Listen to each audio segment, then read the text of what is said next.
وہاں پریزنٹیشن کے تمام دیکھنے اور سننے والے دوستوں کو میرا خلوص اور محبت بھرا سلام۔ ایک دن حضرت عمر رضی اللہ تعالی عنہ بیٹھے رو رہے تھے تو کسی نے پوچھا، حضرت رو کیوں رہے ہیں؟ فرمایا کہ میں اس لیے رو رہا ہوں کہ فلاں پل سے بکریاں گزری ہیں تو پل کے اندر شکستگی تھی، ٹوٹا ہوا تھا پل درمیان سے، تو اس سے ایک بکری کی ٹانگ ٹوٹ گئی ہے، تو میں ڈرتا ہوں کہ میرا رب مجھ سے یہ نہ پوچھ لے کہ اے عمر، تو نے پل صحیح تعمیر نہیں کروائے تھے کہ بکری کی ٹانگ ٹوٹ گئی ہے۔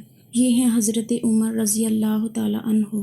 تو اللہ تبارک و تعالیٰ نے حضرت عمر رضی اللہ تعالیٰ عنہ سے جو کام لیا وہ مختصر دور خلافت کے اندر 10 سال 6 ماہ 4 دن آپ رضی اللہ تعالیٰ عنہ نے خلافت فرمائی، لیکن کہاں سے چلے اور یہاں مکران تک بلوچستان کا حصہ ہے، یہاں تک آپ رضی اللہ تعالیٰ عنہ کی سلطنت کی حدود تھی، اور ادھر آرمینیا تک جہاں پہنچے، حمص فتح کیا، قادسیہ، یرموک، آپ ذرا دیکھیے کہ کہاں تک آپ رضی اللہ تعالیٰ عنہ کی فوجوں کے گھوڑے دوڑتے رہے ہیں۔ تو اللہ تبارک و تعالیٰ نے ان کو جو توانائی اور عدل و انصاف کی قوت عطا فرمائی، جب زمین پر عدل کیا ہو تو زمین بھی حکم مانتی ہے، اور حضرت عمر رضی اللہ تعالیٰ عنہ وہ تھے جن کا حکم جو ہے وہ ہوائیں بھی مانتی تھیں، زمین بھی مانتی تھی، جن کا حکم جو ہے وہ آگ بھی تسلیم کرتی تھی، اور دریا بھی ان کا حکم مانا کرتے تھے۔ مصر کے اندر یہ رسم بد جاری تھی کہ سال کے بعد ایک دوشیزہ کو زیورات پہنا کر اچھے لباس میں ملبوس کر کے دریا کی بھیڑ چڑھایا جاتا تھا اور اس کی قربانی دی جاتی تھی،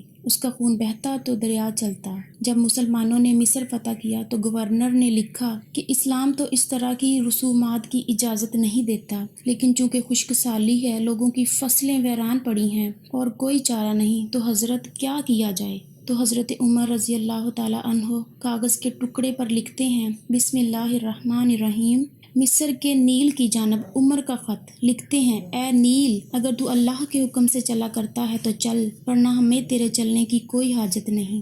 اور قاصد کو کہا، جا یہ خط لے جا اور جا کر دریائے نیل میں پھینک دے۔ قاصد جا کر خط دریائے نیل میں پھینک دیتا ہے، پانی آتا ہے، ایسا دریائے نیل چلا، 14 صدیاں ہوئیں آج تک کبھی بند ہی نہیں ہوا۔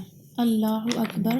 زلزلہ آتا ہے تو زمین پر درہ مارتے ہیں کہ اے زمین رک جا، کیا عمر نے تیری چھاتی پہ عدل نہیں کیا ہے؟ تو یہ ہیں حضرت عمر رضی اللہ تعالیٰ عنہ، جن کے انصاف کی وجہ سے، جن کے عدل کی وجہ سے اللہ تعالیٰ کی رحمات اور اس کی برکات کا نزول ہوتا تھا، اور اللہ تعالیٰ نے مسلمانوں کو وہ آبرو مند حکومت دی۔ کائنات کی تاریخ کے اندر آپ نے ایسی حکومت نہیں دیکھی ہوگی جو حضرت عمر رضی اللہ تعالیٰ عنہ نے کی۔ فرمایا، فرات کے کنارے اگر کتا بھی پیاسا مر گیا تو اس کا حساب بھی عمر سے ہوگا۔